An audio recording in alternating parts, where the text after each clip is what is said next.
This is Gary Atensi with CNTV, and today we're in Denver, Colorado. I am here at Noble Beast Dog Training. Since 2008, they have been providing relationship-focused dog training for pets, pet owners here in the Denver metro area. I'm here with Mindy, who is the owner, as well as certified trainer.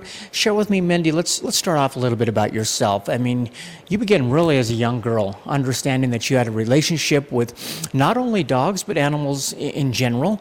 You basically did some dog training as a hobby, later went out into the working world, and lo and behold, this passion kept coming back to you and kind of pulled you back in. You decided to get some formal training, Animal Behavior College. You basically graduated with top honors. Share with me a little bit about your journey that got you here and providing this type of industry for folks. Sure. I think I probably would have gotten into dog training a long time ago, but I didn't realize that there was a need out there for dog training like there is. So when I came to a place in my life where there was no turning back to the old profession that I was in, I decided, what I love is dogs, and so let me look for a career in dogs. And in that, it was just me. I started out in 2008, and we didn't know exactly where the next meal was coming from. So I started the business out as doing pet services. So I was grooming, I was picking up dog poop, I was, anything and everything that came my way, I did. And then very quickly, after I got my certification, I was able to service into training. And that's where my passion was. So at that point, that's where the training started to evolve. And it was literally like I was told, you're on the right path, and the red carpet was rolled out for me. That is an excellent story. Plays well with others. I would imagine that title or description is not something that just happens automatically with dogs. Basically, can social skills be learned by animals? Well, it really depends on the dog. It depends on when we get the dog, at what age, a lot of what their experience is. I often tell people that dogs are a product of their DNA. They're a product of what happens in the litter before they reach their home. And then they're a product of their experiences at home. So all dogs are individuals. So social skills can be modified, they can be developed. Some skills can be learned, but sometimes you have dogs that just need to be managed and understood. Obviously, we all love our pets. We want what's best for them. Is many times basically obedience training, is it a necessity for some dogs? I think it's really a necessity for all dogs, to be honest with you. 30, 40 years ago, 50 years ago, dogs were working. Now they're sitting on our couches, but they still have these natural drives. When you take obedience classes, it really helps develop a relationship. It helps you understand your dog. And dogs are just like kids. They need activities. They need to, fill their minds and day with activities. So it's really unfair to think that especially a young puppy or a young dog is just going to be okay sitting on a couch or sitting in the backyard all day. Not the case, absolutely.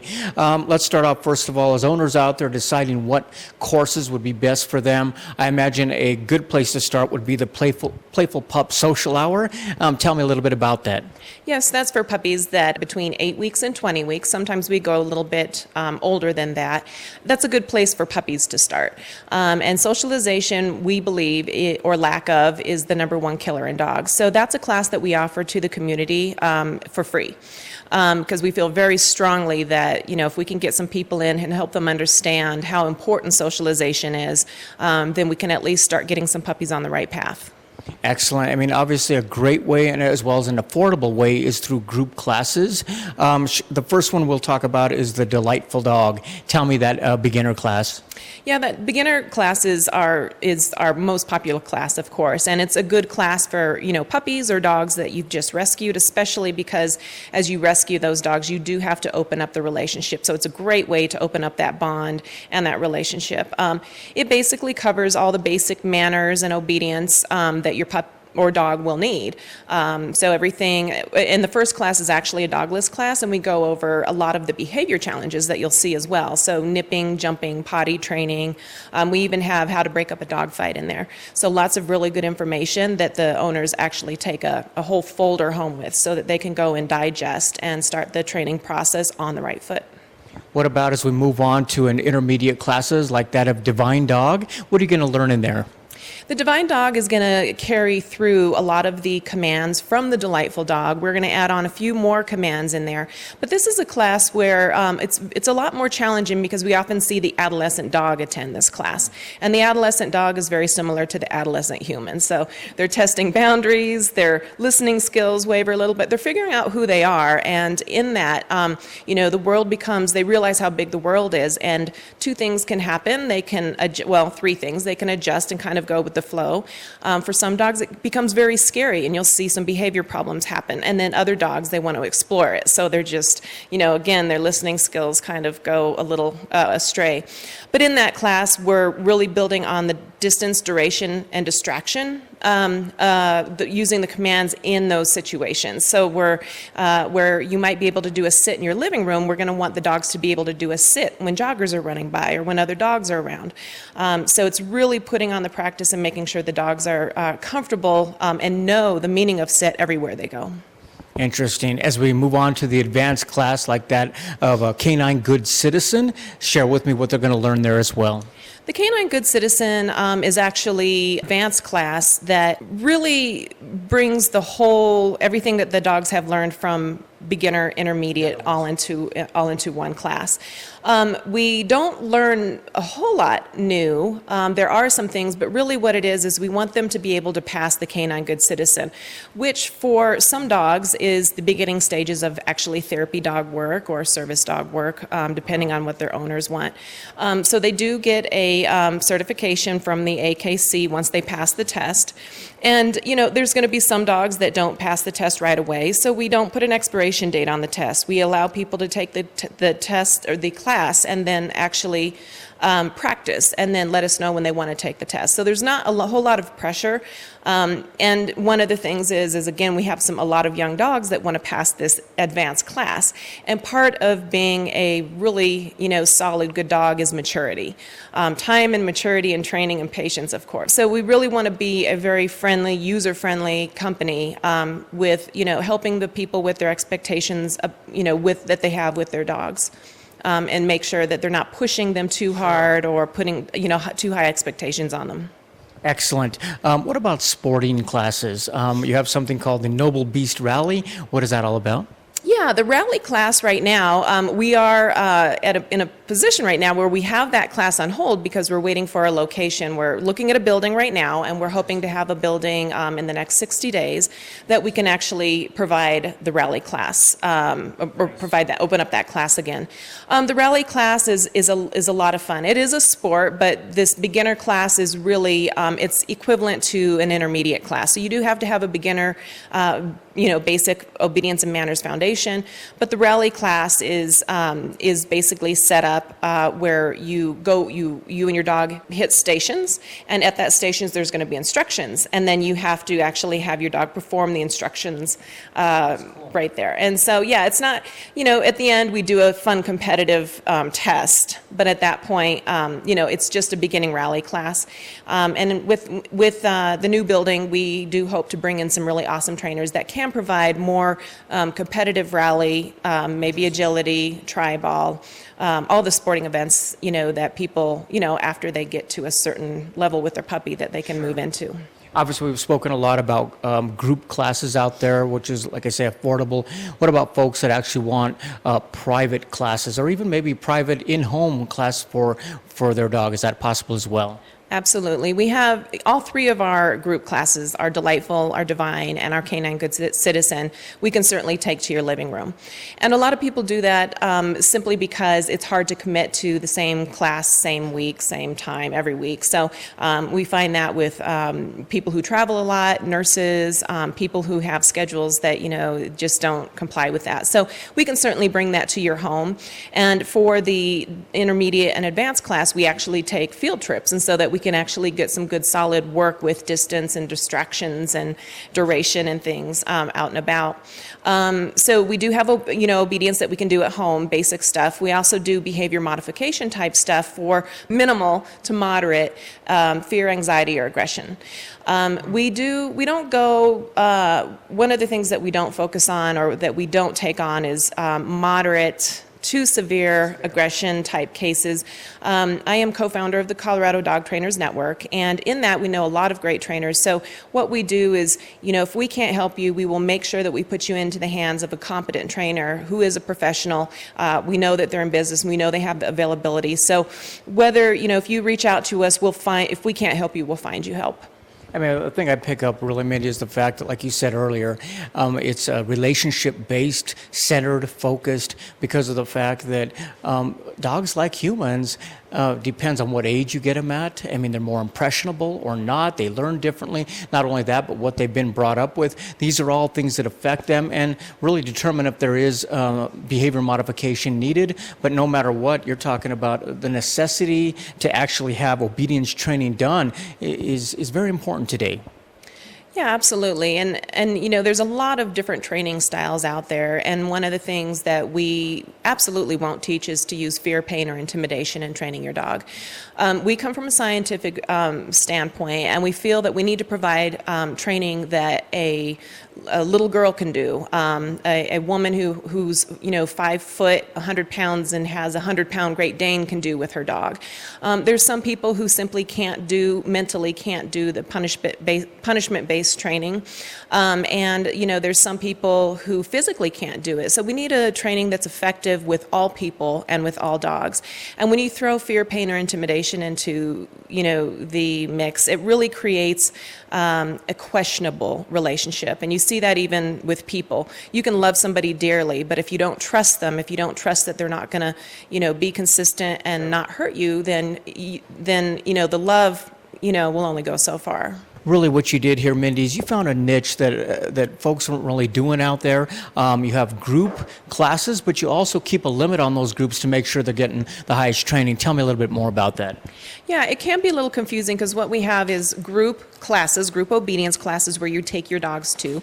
And what our niche is group day training. So you drop your dog off, and for 4 hours, your dog joins a class with 5 other dogs with a professional trainer, and they work on obedience, social skills, confidence building, body handling, and they practice the ability to have, to be able to speak dog. Many dogs, because we, take them, because of their experience, their human experience, they're lacking those skills of getting along with other dogs. So although we can't take severely aggressive dogs, we can't take dogs with resource guarding. We will do an evaluation if we think a dog, may be questionable to put in the program. But we've seen some really great results come from this program, and it's actually something that I'd love to take nationwide one day. Very, very nice. I mean, like you say, the public out there, what has been some of the response of some of the owners? What have they told you? Well, I think the best response is that they keep their dogs in the program. We've had dogs in the program for 4 years, continuously. They see improvements in their dog over time because what we're doing is we're creating, like I said, building confidence and building those really solid, good habits that dogs need to be in social environments with people and with dogs. So in addition to, how well they're doing, with their obedience at home when there's distractions, or the confidence level has improved and they're not nearly as reactive with other dogs, and just knowing that their dog is in a place that is really more of an enriching environment than like going to a dog park, or even even the best of doggy daycares. We go a little bit more beyond because we're really making the dogs think and use their brain for 4 hours. Absolutely. Viewers, take a look at the bottom of the screen right there. You're going to see their contact information. You'll also see their website address right there. On the website, you can learn more about the programs that they provide out there. You can also see the actual calendar of events they have coming up, special guest speakers, as well as locations of where some of these classes take place. And they also have a permanent location, which they'll be providing for us in the future as well. This is a company that began years ago out of really a passion of what you had growing up as a young girl. Now it's something that you realize there was a need for. People are obviously enjoying the services. I've seen a lot of the testimonials online as well. Is this still something that is very rewarding for you, and are you looking forward to the future, what's going to be happening down the line for you?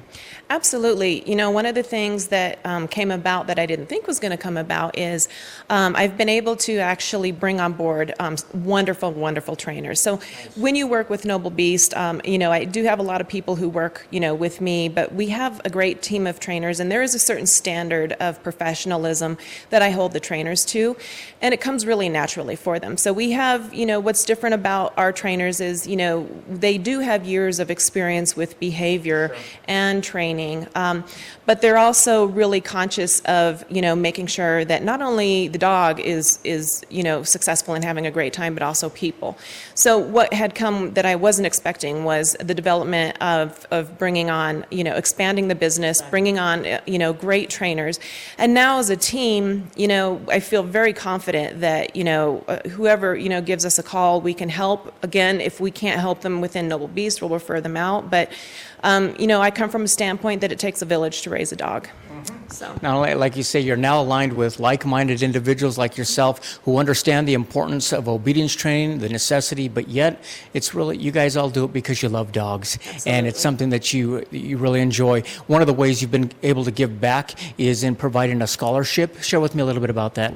Yeah, the scholarship fund was developed because we had noticed that there were some dogs in the shelters and the rescues and in foster programs that were just getting passed up. Really, really good dogs, but for whatever reason, they just didn't have a good kennel presence.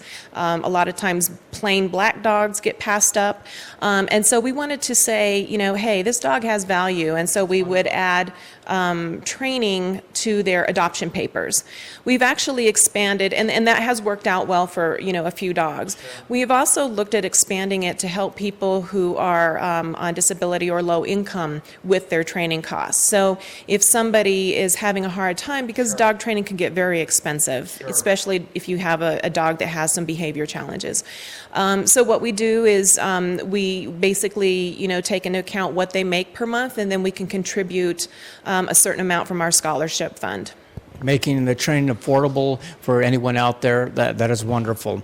Viewers, last time, take a look at the bottom of the screen right there. You're going to see their website once again. That is Noble Beast Dog Training. Remember, though, socialization class, that's always a free puppy class. I want to make sure and point that out. That's something a lot of the people out there have been very grateful for as well. You can take a look at the event calendar. Testimonials are available right there online. And once again, that's dog training, behavioral treatment plans. Once again, if you're not sure if your dog needs behavioral modification, basically just give them a call.